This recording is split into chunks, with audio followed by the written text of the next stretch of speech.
Bon, alors Jean-Christophe Duval, je suis, en fait, je fais rien du tout. Je, je, je suis quelqu'un qui a écrit un bouquin, enfin des bouquins de sciences économiques sans être économiste de formation. Et je suis une sorte d'électron libre, une sorte de libre penseur, quelqu'un qui, enfin, je me fixe pas de limite, je dirais, comment dire, hein, à la création de nouveautés, parce que je pars du principe que la nouveauté, elle viendra de là où on l'attend pas forcément, quoi.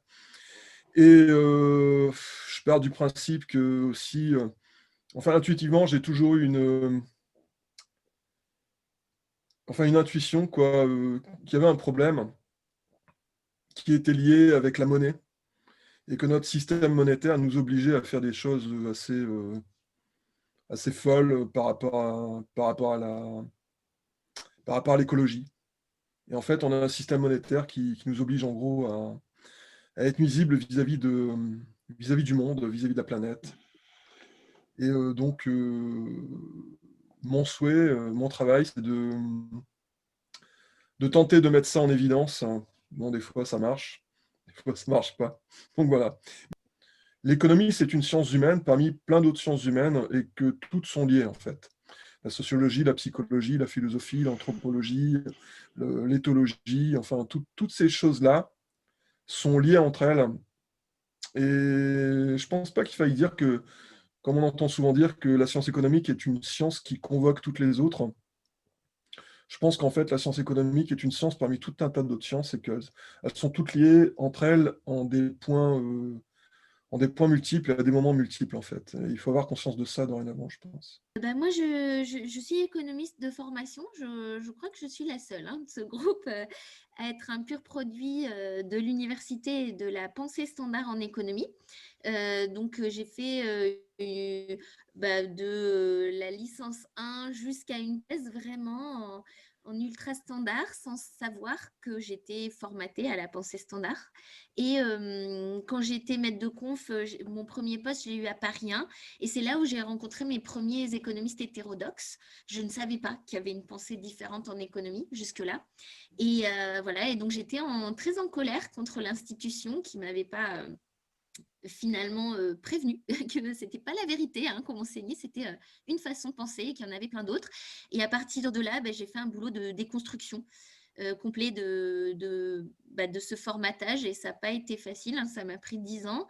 Et en me déformatant, ça m'a ouvert l'esprit sur plein de choses. Et il y a vraiment un domaine sur lequel je ne pensais jamais travailler, tant il est dogmatique, tant il est verrouillé, c'était bien la monnaie et la finance. Et comment je suis arrivée à ça, c'est que en 2013, donc c'est relativement récent quand même pour moi, j'ai assisté aux Journées de l'économie à Lyon et il y avait des tables rondes sur les monnaies locales, les monnaies régionales. Il y avait du coup un salon du livre où il y avait des livres de Philippe, de Bernard Liétard, etc. Et j'ai découvert un monde en fait. Et je me suis dit, ah, mais la monnaie, pensée comme ça, là, c'est intéressant parce que, comme l'a dit Jean-Christophe, ça fait appel à d'autres disciplines. Ça demande vraiment une ouverture d'esprit à repenser les choses complètement, à les fouiller dans l'histoire aussi, et la sociologie, etc. Et là, ça m'a vraiment passionnée. Et donc, à cette époque-là, j'ai acheté voilà, Au cœur de la monnaie de Bernard Liétard. J'ai ouvert ce livre et voilà, je suis jamais sortie. Et c'est pour ça qu'après, j'ai eu des connexions avec Philippe. Enfin, après, les choses se sont enchaînées. Comme tu en as parlé, j'étais militante à la monnaie locale ici qu'on a, parce que moi, j'habite à Clermont-Ferrand, en France. Et voilà, je me suis, en rentrant de ces conférences de Lyon, je me suis tout de suite inscrite à l'association et j'ai participé activement à la sortie de la monnaie, qui n'était pas encore sortie en 2013. Et on a sorti la monnaie ici qui continue à tourner, qui marche bien, qui s'appelle la Doom. On l'a sortie en 2015 et janvier 2015. Et puis, de fil en aiguille, je m'intéresse globalement à la diversité monétaire, toutes les options qu'on peut avoir et notamment aussi aux crypto-monnaies. Alors, les crypto-monnaies, évidemment, plutôt à vocation sociale, type Faircoin, etc. Et je bosse avec un informaticien là-dessus. Et tous ces débats voilà, sur la monnaie me passionnent. Et j'ai volontiers rejoint le groupe déjà pour les personnes qui s'y trouvent et que j'apprécie vraiment de rencontrer, voilà, d'échanger de plus en plus, etc. Et puis, je pense qu'effectivement, il y a un boulot de dingue à faire sur voilà, de l'éducation populaire, sur quel est le système qu'on a à l'heure actuelle pour que les gens au moins comprennent dans quoi on est, quoi. Et c'est pas facile. Moi, je suis ingénieur de formation. J'ai un cursus d'ingénieur en génie des systèmes d'information que j'ai acquis à Troyes. La notion d'information, j'ai vraiment lâché beaucoup, mais alors, par contre, quelque chose qui me suit au quotidien, c'est le génie des systèmes. Donc, moi, je pense que même si j'ai une sensibilité humaniste, je pense que j'ai une approche, je crois, relativement carrée. Et ce à quoi je suis extrêmement attaché, c'est la réalité physique. Alors, je suis quelqu'un, je veux dire, qui croit, enfin, qui est convaincu par la vie après la vie, toutes ces choses-là, par le spirituel. Mais c'est pour moi très important qu'on garde les pieds sur terre, je n'aime pas qu'on vive dans le mensonge, en gros. Donc, en fait, moi, quand je me présente aux gens, pour commencer, je pars le constat cash d'entrée. Eh bien, on est dans une situation où on consomme les ressources et l'énergie plus vite qu'elles ne se renouvellent et on produit de la pollution plus vite qu'elle ne s'élimine. Avec cette phrase-là, il y a beaucoup de choses qui sont dites. On est programmé pour un effondrement. Là. Moi, je ne reviens pas qu'il y a encore des gens qui remettent en cause cette histoire-là. On peut parler de la date, des modalités, de comment ça va se passer, mais on est programmé pour. Et ce mode de vie que nous connaissons va disparaître vraisemblablement de notre vivant. Donc, je revendique aussi l'étiquette de collapsologue.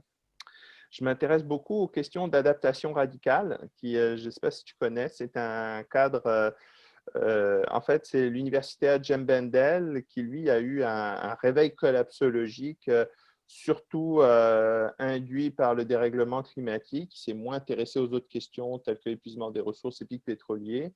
Mais en tout cas, il y a eu ce réveil-là au dérèglement climatique et il a proposé un cadre conceptuel, un cadre de travail pour s'adapter à ces nouvelles réalités. Et ce cadre de travail s'appelle l'adaptation radicale. Elle repose sur 4 questions fondamentales et 3 valeurs. Les 4 questions fondamentales, c'est le renoncement. À quoi doit-on renoncer pour ne pas empirer la situation? La résilience. Comment doit-on s'y prendre, se configurer pour passer à travers les chocs économiques et sociétaux qui ne manqueront pas d'arriver? La réparation. Comment peut-on réparer ce qu'on a détruit? Et la réconciliation, moi j'appelle ça la réparation sociale, c'est avec qui doit-on se réconcilier pour atténuer les chocs sociaux qui ne vont pas manquer d'arriver sur la piste sur laquelle on est programmé. C'est les 4 valeurs. Et c'est les 4 questions fondamentales. Les 3 valeurs, c'est la bienveillance, la curiosité et, j'ai oublié la troisième. Alors là, ça montre ma compétence limitée parce que je m'enligne pour mettre sur pied le premier centre d'adaptation radicale au Québec. Et aussi, je m'intéresse à la permaculture. Je ne suis pas allé chercher mon niveau certifié. Ma femme l'a fait. Elle a eu son PDC cette semaine. Et puis, c'est ça. Je pense que je peux encore parler beaucoup de moi, mais je veux laisser quand même la parole aux autres. Voilà, j'ai déjà pas mal dit de choses. Mon nom est Stéphanie Rebec. Normalement, je suis en Suisse, mais maintenant je suis ici à New York. À la base, je suis architecte écologique. Il y a plus ou moins 10 ans que j'ai comment on dit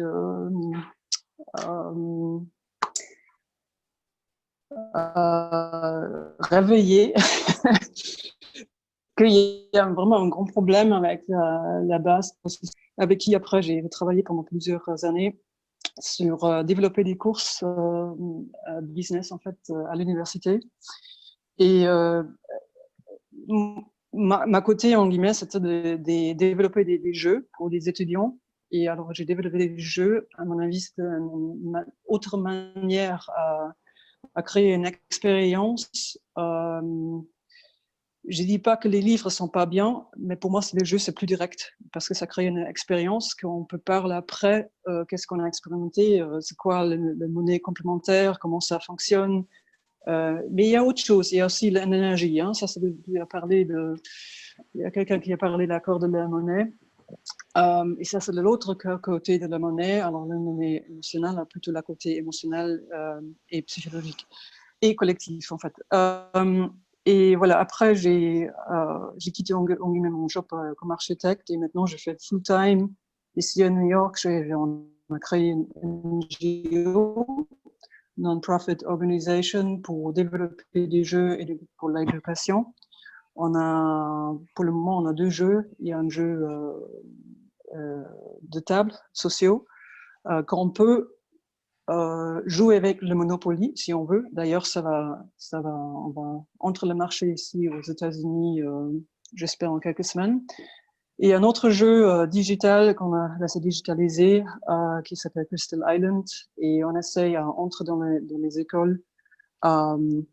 Et on a développé également un podcast pour interviewer des gens dans le domaine, mais pas forcément les écologistes. Économistes, pardon. Économistes. Pour ouvrir vraiment la conversation et tous les thèmes de système, plutôt des systèmes et pas seulement de symptômes. Et ça, c'est le topic du podcast. Donc, moi, c'est André de Bruxelles. Je suis sociologue. Sociologue, c'est mon premier diplôme. Après ça, je suis viré vers l'informatique, vers les finances publiques. Donc, je travaille à la Banque centrale de Belgique, à la Banque nationale, donc au du système européen des banques centrales. Et je suis un apôtre de la démocratie monétaire. Donc, je cherche à faire avancer un système monétaire différent de celui qu'on a. Donc, tu as lu notre appel. Voilà. Je suis 100% derrière cet appel et je passe une bonne partie. Mon militantisme est consacré à la démocratie monétaire exclusivement. Je ne m'occupe pas d'autre chose. Voilà, c'est un choix. Je pense que c'est le combat le plus important à faire aujourd'hui parce que le système monétaire, c'est la clé de voûte du système économique et financier. Et donc, si on change la clé de voûte, on change tout le système.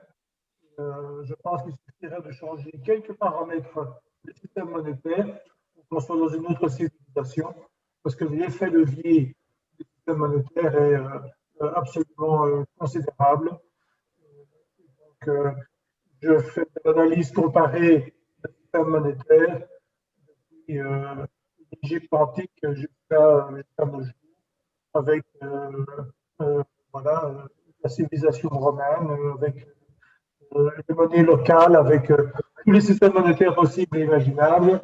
Et ils sont extrêmement riches d'enseignements en termes de valeurs, d'inconscient collectif,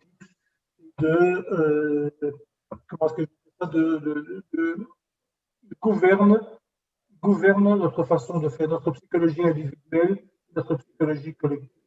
Aujourd'hui, on passe beaucoup de temps à penser à l'argent parce qu'on vit dans un tel système monétaire.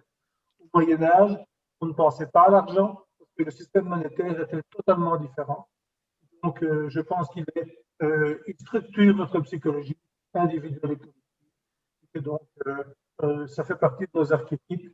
Et donc là, voilà, je me bats contre les économistes que je fréquente au quotidien. Hein, donc, comme cadre de banque centrale, la plupart de mes collègues sont économistes, qui défendent une pensée que bien souvent eux-mêmes défendent publiquement une pensée qu'eux-mêmes ont parfois difficulté à admettre.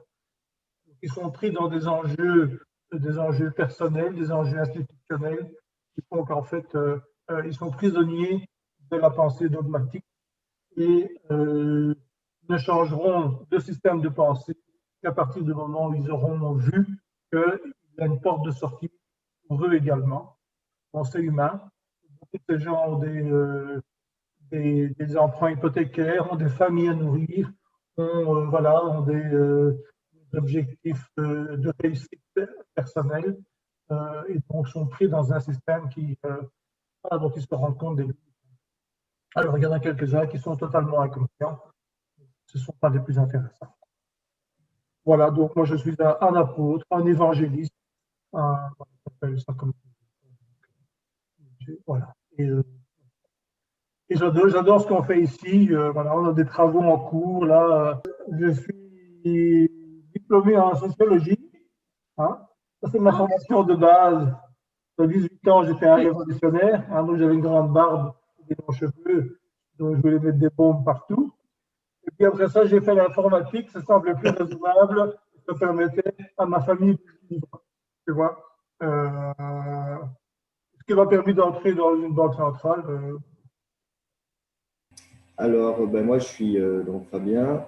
Euh, j'ai toujours eu une âme Déjà, je suis issu d'une famille paysanne. Donc, pour moi, tout ce qui est l'écologie, la terre, j'ai grandi dedans. Et quand je voyais tout ce qui se faisait, même à l'adolescence, déjà, j'étais un peu révolté qu'on soit capable de détruire la terre. Et c'est ce qui m'a amené à faire beaucoup de recherches sur l'écologie. Et de l'écologie, bah, du coup, plus ou moins, ça m'a fait basculer vers la sociologie parce que j'ai dit comment c'est possible que les êtres humains ils fassent ça, quoi. Enfin, pourquoi on ne voit pas ce qu'on est en train de faire. Donc, j'ai essayé de comprendre et en même temps que j'ai essayé de comprendre, j'ai essayé de trouver des solutions. Et j'ai vu un point de rencontre. Alors, je me suis posé plein de questions. J'ai dit est-ce que c'est culturel, est-ce que c'est etc. Et je me suis dit quel serait le point le plus le levier le plus fort qui pourrait faire changer le plus de monde possible.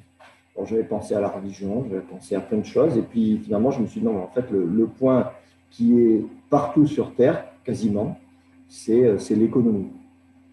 Et c'est à partir de là que j'ai commencé à réfléchir à ce qu'il serait possible de remettre en cause le système actuel pour en créer un nouveau qui nous permette de prendre soin de la Terre et de ses habitants. Voilà. Donc ça a fait l'objet de mon premier livre. Donc, sinon, de formation, en fait, j'ai fait pas mal de formations. Je suis ingénieur informatique. Et voilà, ingénieur informatique, j'ai fait beaucoup de développement d'applications, développement logiciel. J'ai fait du développement personnel beaucoup aussi, du coaching. J'ai travaillé beaucoup sur moi. Voilà. J'aime beaucoup l'Asie. J'aime beaucoup la culture asiatique. Même si en ce moment, avec la Chine, c'est peut-être pas ce qui. Je parle peut-être de la culture ancestrale, plutôt. Moi, je suis aussi un autodidacte qui suis venu à l'intérêt sur la monnaie par le simple fait que j'ai compris à un certain moment, dans le cadre de ma profession, puisque j'étais chef d'entreprise à l'époque, que je contribuais à quelque chose que je sentais suicidaire. Donc, je voyais que dans le système qu'on développait et auquel je contribuais, il y avait quelque chose d'absolument absurde. Et de façon plus intuitive que véritablement réfléchie, j'ai décidé de quitter le monde des affaires en 1992. Et donc, c'est dans ce cheminement après de recherche, de compréhension de ce système et de comment on pourrait aller vers un autre modèle que je me suis intéressé à la monnaie. Et pour moi, la monnaie est le sujet qui va nous intéresser ici, qui nous regroupe tous. Et c'est ça qui est intéressant, c'est de voir justement cette fibre, ces différentes façons qu'on a d'aborder les choses. Pour moi, la monnaie est véritablement, c'est le miroir, pour moi, c'est le miroir du niveau de conscience de l'humanité. On projette au travers du système monétaire notre façon de nous connecter à la vie, de nous relier à la vie, de la concevoir et de nous connecter à elle. En ce qui me concerne aussi, ce n'est pas une approche d'économiste classique. Pour moi, c'est très intéressant d'avoir eu le background d'un chef d'entreprise qui a complètement cru dans les valeurs du capitalisme libéral. Hein. Donc, c'est intéressant de pouvoir être transformé sur le chemin de Damas et d'un seul coup de découvrir que les vérités auxquelles on était attaché sont remises en question et qu'il y en a d'autres qui ne sont pas des vérités. Alors, on est en cheminement, on est en recherche comme l'être humain sur cette planète. On n'a pas de vérité, on est en cheminement, en quête de vérité, en quête d'amour, en quête de mieux-être, c'est sûr. Et donc, notre travail autour de la monnaie s'ancre dans cette conviction que le système qu'on a développé est complètement suicidaire actuellement, crée toutes les inégalités, crée toutes les nuisances environnementales et autres, et que il faut absolument sortir de cette impasse, mais c'est en même temps, c'est pas du tout un épiphénomène technique qu'il faut résoudre, c'est toute la question de l'humain. Parce que quand on parle d'économie, c'est des êtres humains qui, ensemble, doivent définir des règles du jeu pour vivre en harmonie sur cette planète. Donc l'économie, ce n'est pas quelque chose de mathématique, pas quelque chose de technique. On le transforme comme ça, parce que l'ego humain veut s'approprier des sciences pour pouvoir en tirer de la gloire, de la reconnaissance et de l'argent.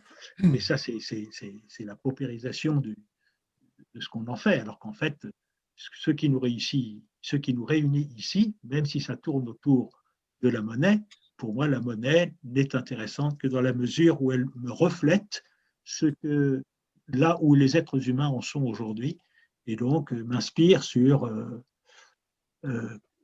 comment on peut contribuer à l'émergence d'un nouveau modèle fondé sur les plus belles valeurs qui existent au cœur de l'être humain. Et donc, se réconcilier, la réconciliation est certainement quelque chose de tout à fait essentiel. Ce que j'aime, c'est le côté à la fois très disparate et en même temps extrêmement cohérent du groupe. C'est-à-dire qu'on sent vraiment qu'il y a une volonté de développer d'aller dans le sens d'une nouvelle vision, donc qui unit tout le monde. Et en même temps, je pense que vous êtes tous issus de paysages différents. Puis pour moi, c'est une très grande richesse. Donc moi, personnellement, je me sens très à l'aise dans un groupe comme ça, parce que c'est un groupe justement qui n'est pas homogène, mais en même temps qui est tenu, qui est tissé par des valeurs qui sont communes et une vision qui se veut convergente. Donc, moi, je pense que en tout cas, je me sens bien dans ce groupe-là. Je suis très contente et honorée que vous m'acceptiez. Voilà. En fait, on va tous dans le même sens, mais on a tous des points de vue différents et des approches différentes. Donc, bon, là, on ne t'a pas parlé exactement de chacun ce qu'on développe, mais André, qui lui est vraiment dans les banques centrales, c'est plutôt pour mettre quelque chose de global et légal. Moi, je ne suis pas forcément pour le légal. Voilà, donc chacun a un peu son approche. Mais par contre, ce que je trouve bien dans le groupe, c'est que même si on a des approches différentes, sachant que le but est plus important pour nous, en fait, on est chacun prêt à reconstruire quelque chose pour arriver à ça. Ça, je trouve, c'est ce que j'apprécie beaucoup dans le groupe. On ne dit pas l'un et l'autre, ceci, cela, blablabla. On part tous du principe qu'on peut avoir tort. Et on part tous du principe qu'en fin de compte, une discussion, ça nous fait nous remettre en question parfois et mettre le point sur un truc qu'on n'avait pas compris. Et moi, personnellement, je suis très, très conscient de ça. Et il vaut mieux, je dirais, rester humble et puis ne pas être certain de ses certitudes. Et puis se dire que tôt ou tard, on va rencontrer un type qui va remettre en question tout ce dont nous étions certains, parce qu'on l'a vu à l'école, parce que ça nous a permis d'avoir un diplôme, que ceci, que cela. Et que... Bon, il n'y a rien de gravé dans le marbre et tout peut être mis en question d'un moment à l'autre. On a une mission gravée dans le marbre, des objectifs gravés dans des tablettes d'argile et puis des moyens. Bon, ça, les moyens, on s'adapte là. pendant la séance d'aujourd'hui, je me disais qu'on devait écrire un livre ensemble, Ce serait une bonne idée, ça. qu'on devrait chacun faire un chapitre, 10 pages, parce qu'en fait, nous avons tous été publiés quasiment dans différents endroits, dans différents pays, différentes maisons d'édition. Et donc, je pense que ça, on pourrait apporter quelque chose. On est tous créatifs du point de vue de l'écriture. Et je pense qu'on pourra apporter quelque chose à soumettre à des maisons d'édition. On verra bien. Quoi, mais voilà, je vous envoie l'idée, réfléchissez-y. On ne doit pas répondre maintenant, hein, mais pensons-y.